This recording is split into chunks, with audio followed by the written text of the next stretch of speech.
It's Tuesday, and we are still talking about the 6-0 Michigan Wolverines. It came very close for it to not be a 0 in that loss column, but Michigan found a way to get it done. It's not something that you can say all the time about Michigan.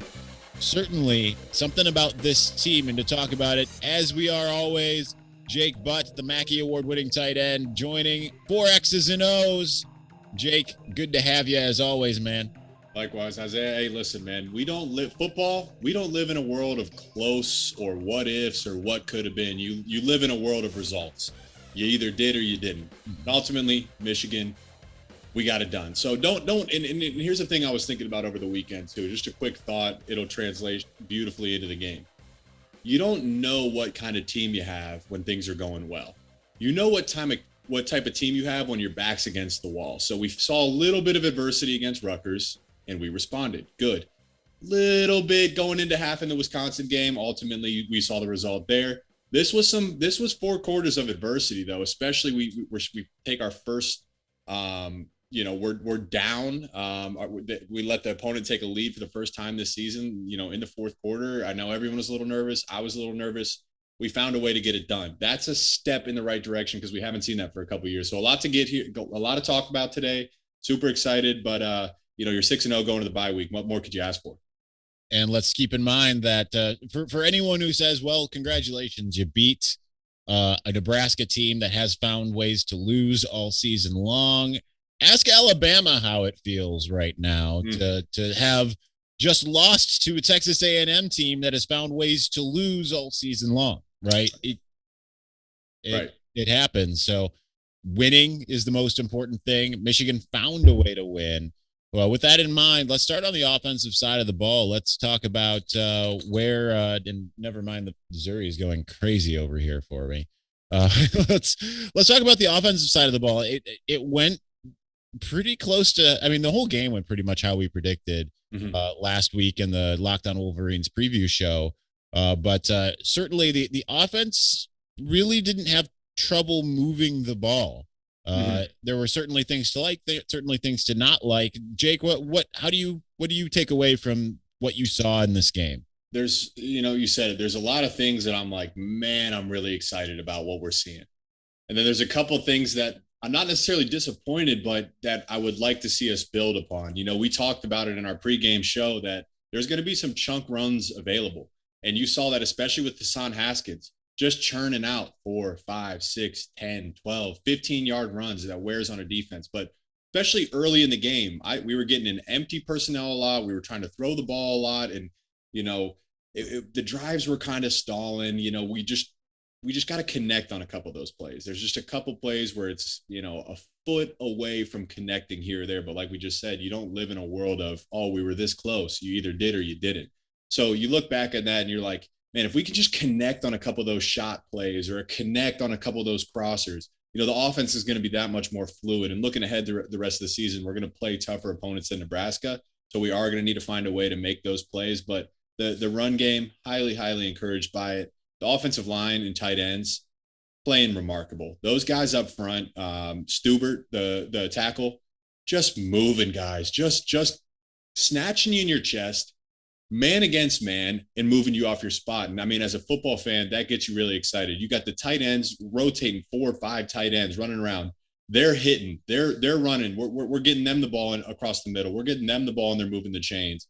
Dudes are playing so hard. Another quick comment is, not only do you have the receivers, I think I tweeted this out, is one of the big keys that you can tell is a sign of a healthy offense is, are your receivers blocking downfield?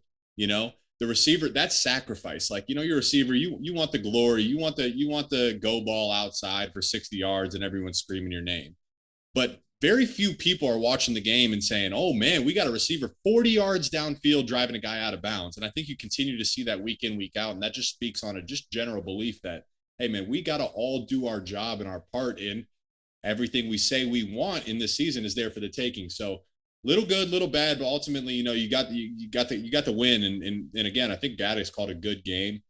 We'd like to connect on some of those shots, but I'm happy that he's taken them. Just a couple of weeks ago, we were saying, Gaddis, can we pass the ball? Can we take some shots? So yes, we can. And I think ultimately, as the season goes on, we'll need to find a way to actually connect on those. Yeah, the only time that I had a real issue with the play calling was when right after Nebraska scored, Michigan gets the ball back, three straight passes, three incompletes, give Nebraska the ball right back, and then they score again. That was just a momentum killer, especially considering that I don't think that was right after Nebraska's first score, but it was that after they had scored twice. So it was one of those situations where the drive beforehand, Michigan was running the ball with impunity. Nebraska couldn't stop them. So Michigan, like Cade McNamara said, I completely agree with him. Michigan stopped itself more than Nebraska stopped it. Yep. A couple issues with the offense that I have, not a ton, but red zone offense, like especially goal line. It seems like Michigan can't really figure out its short yardage. That's been an all season long thing. It's struggled as far as that's concerned. Yeah. And honestly, part of that means scoring touchdowns rather than field goals. Even though Jake Moody had such an incredible game, 4 for 4, he's Big Ten Special Teams Player of the Week. Michigan scores touchdowns early rather than field goals. We're talking about a blowout situation rather than a tight game. So Michigan really did stop itself offensively.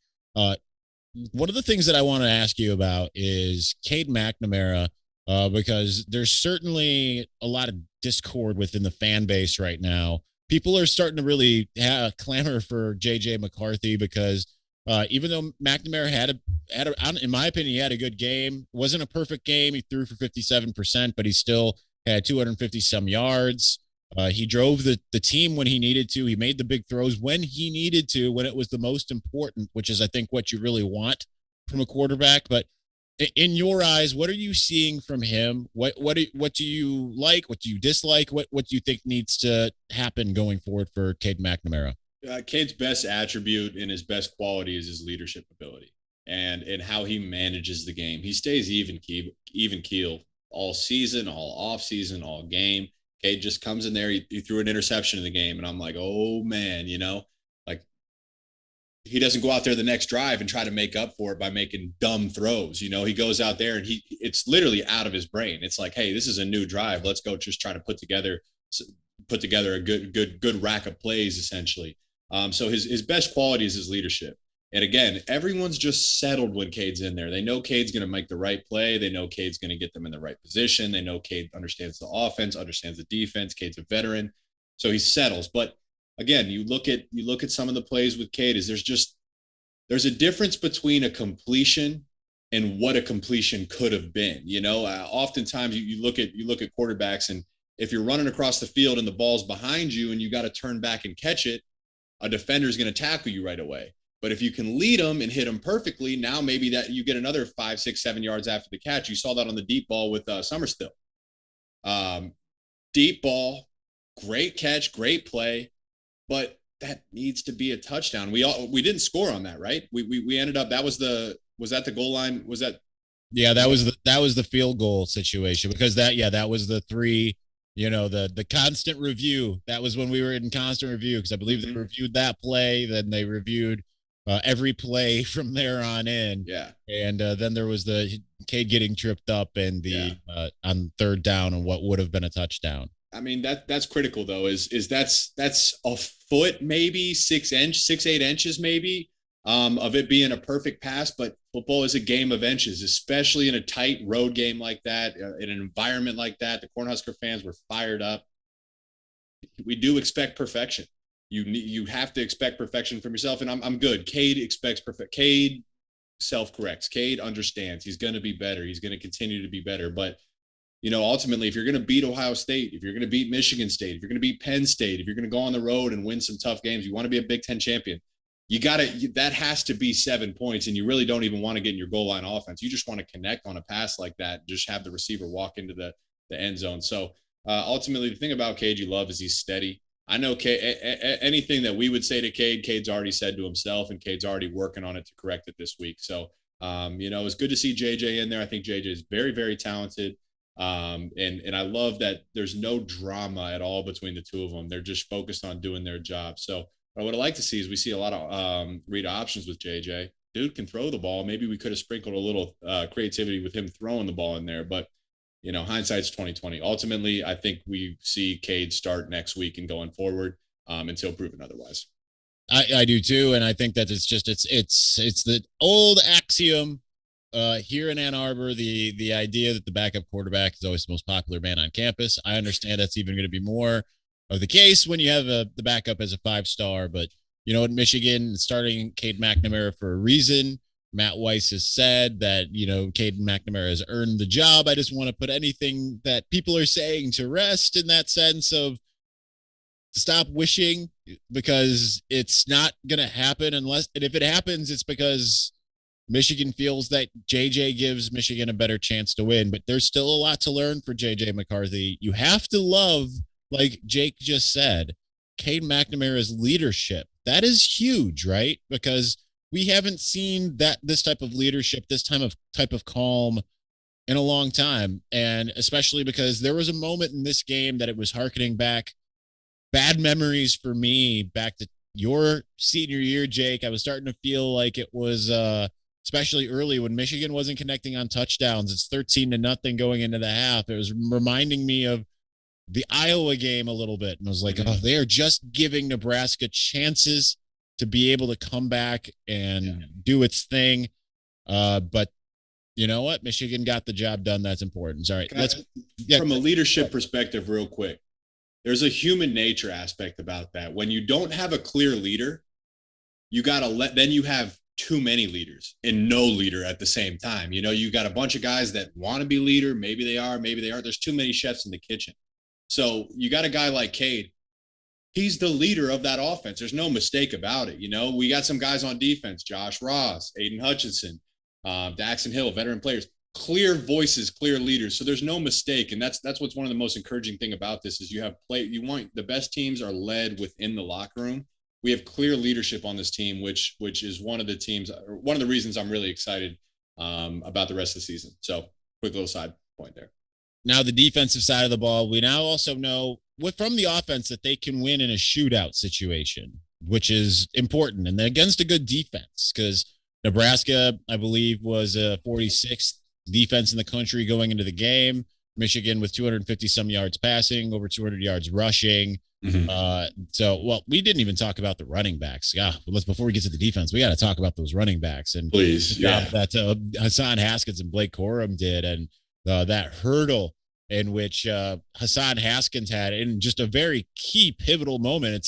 There's a difference between the last time we saw him hurdle a guy against Notre Dame and in a game that Michigan pretty much controlled from start to finish, and having that hurdle, which went for a giant chunk play when Michigan needed it most. Yeah. I mean, what did you see from those guys? I mean, because there were certainly times where those holes that, just like against Wisconsin, those holes closed very quickly. The offensive line opened them, but those linebackers are really good for Nebraska. And yet you still saw some really big plays from both of those guys. I love our running backs, man.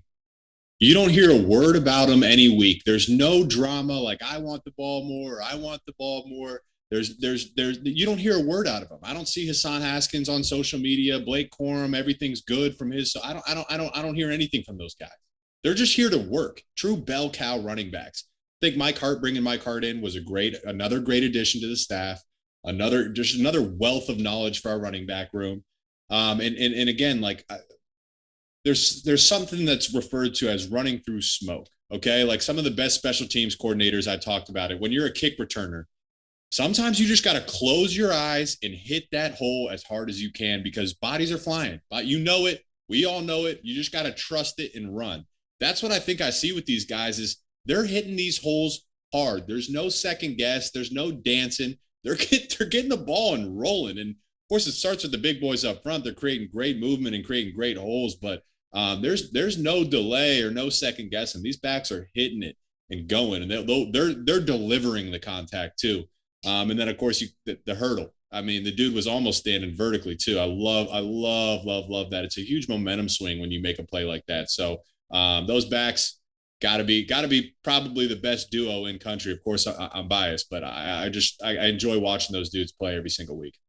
Yeah, it's I certainly didn't think, given the rush defense that Nebraska has, I thought that someone asked me on the mailbag last week on the podcast, what's more likely, Michigan 300 yards passing or 200? And I think it's 250 yards rushing, but I'll give them the credit for the 200 because I thought that Michigan was about 50 yards shy of both of those metrics. And yeah, it's incredible to me that they were even close against that Nebraska defense. It's just the defense is really good. This is a defense that shut down Kenneth Walker, and it's the only one that's done so thus far.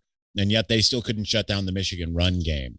Yeah. So I feel like we all kind of felt like maybe the Michigan run game didn't exist anymore because it struggled for 6 quarters of football essentially, and I guess you can even say 8 quarters of football because it really came alive in the second half for the Wolverines against Nebraska. But from Rutgers all the way through Wisconsin, even though we knew against Wisconsin it wasn't going to be electric, it finally comes back alive, which gives you the hope that they can do it again in the future. Obviously, Northwestern in a week and a half is going to be that should be more of a cupcake type game. Probably the easiest on the schedule, and that includes the MAC teams. That's how bad Northwestern is right now. But anyway, let's shift gears. Let's look at the defense here. The defense had a stellar first half, save for the first drive. I mean, it stood tall there at the end of the first drive when Scott Frost went for it. Really good play by both Brad Hawkins and Mike Morris. Brad Hawkins had some up and down moments, and we talked about that in the pre-show. He had the tackle on Adrian Martinez to keep him from converting 4th and short near the goal line, gave up the touchdown in the beginning of the second half, but then also had the play that changed everything in the game. I call it the game-winning play because that was the one that secured victory in my eyes for Michigan. Just give me your broad thoughts. What were you seeing from this defense from first half to when it held Nebraska to the second half, when Nebraska was able to kind of do things with impunity? They were getting thrown everything, right? Like any kind of thing that Nebraska could throw at the Michigan offense, it was doing. So what did you see? I mean, you said it. There was a little good, there was a little bad, but ultimately that's just how football goes. And I look at how they responded when they needed it most. They're down there early in the first quarter. Nebraska's going for it on 4th and goal. We come up with a stop. That's critical. Critical is that's a moment where it's everybody's all in. We need you most. We need you to come up with a stop, and they did. Late in the 4th quarter, Brad Hawkins strips the ball. We absolutely need it. We need somebody to step up and make a play. And that's just a high IQ play of rather than just going in for the tackle, you get in there and you rip the ball out and really, really shift the momentum. So I'm encouraged by that. I think that's been something that's held us back the past couple of years is you looked at how we're defined in our most adverse moments. This team seems to be responding really, really well to adversity. So I'm super encouraged about that. But yeah, we talked about it in our pregame show is when you're playing a quarterback like Martinez, who is creative and he's going to make plays and he's going to extend plays.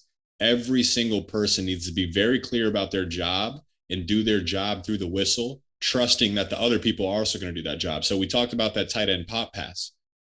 I think Brad's eyes got a little bit lazy. His eyes were in the backfield. Are they going to run the ball? Meanwhile, the tight end releases vertically. That's his man. He's got to play an offense like this. You have to just go with your man and trust the interior backers and the D-line that they're going to handle the run. I'm going to stick with my man. I'm going to do my job. I'm going to trust them to do their job. So what you can't do is get lazy with your eyes. Ultimately, that's a huge, huge touchdown, walk-in touchdown. You can't give those up. I think we'll get it cleaned up. I think we'll be better for it. But, that's a big thing. The forced fumble ultimately outweighs it. But I think the defense has just a lot of playmakers. You got guys like Daxton Hill. You got Ojabu, 4 tackles for losses. Aiden Hutchinson, of course, first-round pick. Josh Ross. There's a lot of talent on this defense, and they're playing as a collective unit, which I like. So, there's definitely things to build on. I'm glad we have a bye week right now to reset. We can review the first 6 weeks. What were we good at? What do we need to improve? And, use this bye week to try to just take another step forward.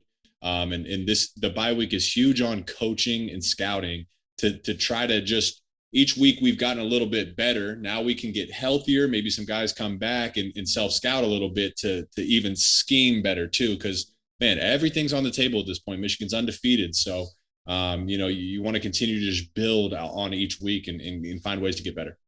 And it is incredible, just the sake that this was we went into this game thinking this is going to be the biggest test for the defense up against this offense. And while it is kind of a back and forth, I mean, the fact that it was able to stand tall when it needed to the most, that's the most important thing.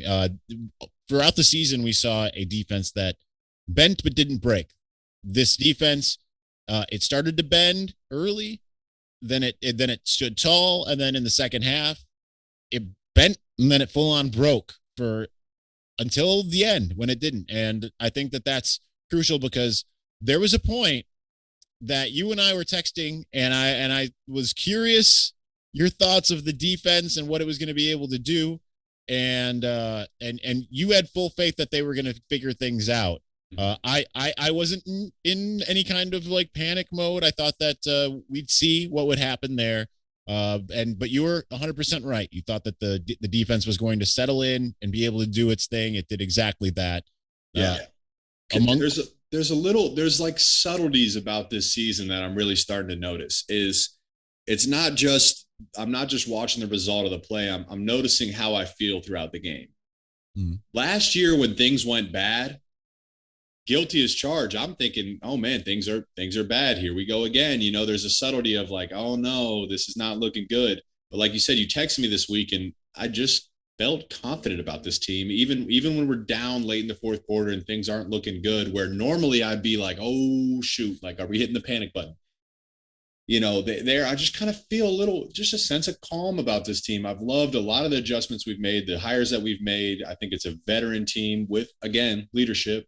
So it's a little subtlety like that gives me a little bit of confidence going throughout the season. Now, they wouldn't be able to get this thing done if it wasn't for the heroics of Jake Moody, who we had spoken to a couple, I believe it was last week, actually, just this last week. And he, we asked him, what are you like? Do you feel the pressure when you go in there? And he's just like, nah, I'm just calm. I'm cool. I'm collected. It is, what it is. And we saw that. And we both thought that going into this game, special teams was going to play a huge role. I didn't think it was going to necessarily be on the leg of Jake Moody. Also got to talk about Brad Robbins. I was going to say, yeah. Little inside note that I'll share with people. So after the game, since I'm on the sidelines, I get an opportunity to kind of, talk to some of the guys for a minute before I go to the press conference. Brad Robbins, so I say to him when we're about to walk off the field, I was like, what was that punt, man? Was that like a 90-yard punt? He just laughed and goes, it was far. It was. It felt like a 90-yard punt because Oliver Martin was standing at like the 30, 35-yard line, and then it's backed up within the 10. Incredible job. But Nebraska really came to play on special teams, right? They're the worst special teams unit in the country. They come in and they're not giving up anything to Blake Corum or AJ Henning. At the other end of special teams, kickoff, punt, and all of that ended up being stellar. Field goals, obviously, stellar for the Wolverines. I think people don't necessarily think as much about the kicker and the punter, but how much do you feel that was the quiver, or the arrow in the quiver that Michigan needed to win this game? Well, yeah, I mean, Jake Moody's Jake Moody, 4 for 4, Big Ten Special Teams Player of the Week, just reliable. That's what you want out of your kicker. You don't want to send your kicker onto the field worrying or uncertain. You put Jake Moody out there and you feel pretty confident he's gonna make the kick and do what needs to be done. And he doesn't make a peep either. As a skill position player, you kind of want your special teams players to be seen, not heard. They just go in, they do their job, they get out. That's what we got right now. And then, of course, Robbins, I think the punt game is critical. And again, you touched on it. It doesn't get talked about enough. So if you have a 40-yard punt, that's a 5-yard return, net 35 yards, right? Versus a 60-yard punt that goes over the guy's head and it rolls, and maybe it's 65 yards. That's a 30-yard swing right there. That's 3 first downs that Nebraska now has to get. I'll take all the extra yardage we can get because our defense, like we said, I believe in them. So if we're going to force the offense to go another 30 yards, which if you punt the ball maybe 2, 3, 4 times a game, it could be another 50, 60, 80, maybe even 100 yards of net punt yardage. It's just going to put that much more pressure on the opposing offense, and it's going to help our defense out that much more. So it's boring, it's punt, it doesn't get talked about, but it's sometimes those boring parts of the game, the small parts of the game that really can, be the deciding factor and sway the momentum in your direction. Well, now they're into bye week, and it doesn't sound like they're necessarily like we spoke to Jim Harbaugh yesterday. It wasn't the same old like improvement week talk. It kind of seemed like it's like he talked about continuing to focus on future opponents. I think that they've got the pedal all the way down to the floor right now. They're going to need to because it's an every other week scenario. I mean, obviously you can't take Northwestern, Indiana, or Maryland lightly, but on those other weeks, those odd weeks or the even weeks rather, you've got Michigan State, Penn State, and Ohio State. I think Michigan will get one of them, maybe two. But I'm very leery of Michigan State right now, based off of what we've seen, even though Michigan State and Michigan still continue to look like the same team in a lot of ways. Power run game. I think there's a little bit difference in the sense I think Michigan's defense is better than Michigan State's defense. I think that Michigan State's passing game is better than Michigan's. I'm still really leery about that, but I feel good about that being in East Lansing, considering I think Michigan's played in 2 more daunting environments than in East Lansing. I mean, you've played in East Lansing, so I want to know. I know we didn't talk about this pre-show. How did you feel playing in East Lansing? Because I know that it's probably much different looking back at like 2014 compared to like 2016. I've only been there 2016 and 2018. I didn't feel like it was anything close to like what I just saw at Nebraska as far as the crowd environment, but still, I mean, going and playing on the road against your rival and everything, like, did you feel that crowd environment when you were there? It's not necessarily the crowd. Like, I would never say it's the loudest place or even the most rowdy place, but there's something about Michigan State. And to tell the full story, I grew up in Columbus. So the Buckeye-Ohio State rivalry means everything to me. But I was quickly introduced to Michigan State, and there's a respect for Ohio State, and I don't need to hide this. There's a hatred for Michigan State. I really hate those dudes. I don't like them. I'm not interested in being friends with them. I don't care for them. I don't like what they stand for. I don't like the way they carry themselves. And guess what? They feel the same about us. They feel the same about us. You go into that game, that's a game where, when your running back gets tackled, your O-line better run up there and start throwing guys off the pile because they're going to be, scratching you, clawing you, punching your rib cage, trying to twist ankles under the pile, grabbing your nuts, PG rated, what people have been calling for. They'll be doing some dirty stuff in there, right? The fans, they don't hold back. They're going to say some dirty stuff. Your bench is very close to the stands. They hate us. They're saying whatever. And it's really just a physical game all in. So it's a different type of rivalry. I think it's a rivalry built on hatred, and you ultimately have to go in there of that mindset of like, hey man, like, they're going to try to swing on us, and we better bring our buddies because we got to swing on them too. And if we can win after this bye week, and this game could have very, very big implications that we haven't seen for a while. So it's just going to be, that much more turned up. So that'll be a big game. I think ultimately that's going to be our biggest test of the season so far. So we can't look ahead. We're not there yet. We haven't proven that yet. It's one day at a time. But we're definitely guys like you and I, we can eye down the schedule a little bit and preview it. And I think that's going to be a huge test where we really find out a lot about this team. Yeah. And I predicted on the podcast yesterday is that being a loss, which is certainly not going to sit well with people, but it's a part of it is the hatred. And part of it is that Michigan State, like, this is their game, right? They look at this the same way Michigan looks at the Ohio State game, right? Mm-hmm. And it's in some of the previous years, it's been hard to get Michigan up for it for whatever reason. Last year, obviously, that was a disappointment. You expect, hey, Michigan, you're playing your rival. And it was like, oh, no, it's just another game. Sleepwalking. Yeah. Sleepwalking. Yeah. So obviously, you hope that that's not the case because it looks like both are going to go into that game at 7-0.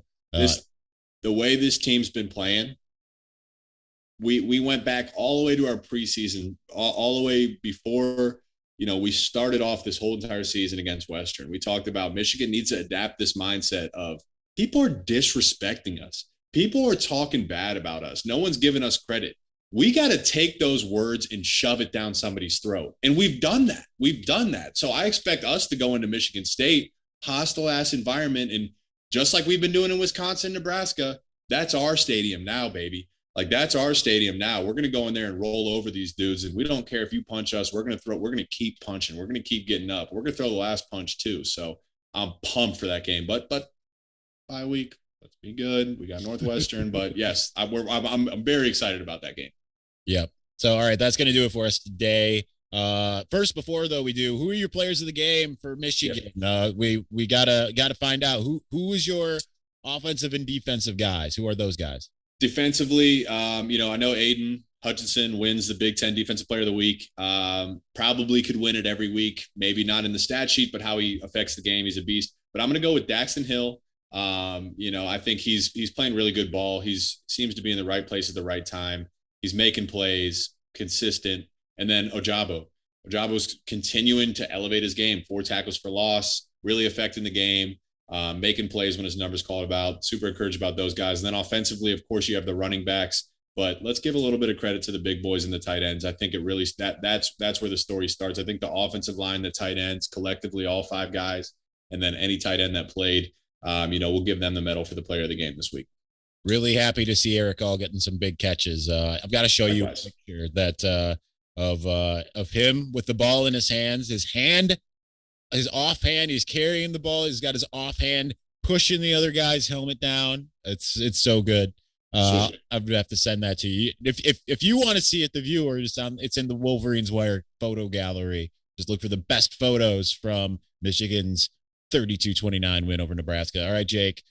Next week we'll be back talking not about a game, but about practice. We'll be talking about practice. Mm-hmm. All right. Had to do that, especially because Ted Lasso pulled that Iverson quote out. Have you watched Ted Lasso yet, Jake? No. I'm Squid Game right now. I'm trying to get through Squid Game, so all right. We might get around to it. Fair. All right. You got to get on Ted Lasso, especially because reportedly, supposedly, Jason Sudeikis based a lot of his character on your former head coach, Jim Harbaugh. Okay. All right. I didn't know that. So, all right. I'll have to tune in. We'll give an honest review of how he plays, whether or not there's a little bit of relationship between him and Coach Harbaugh.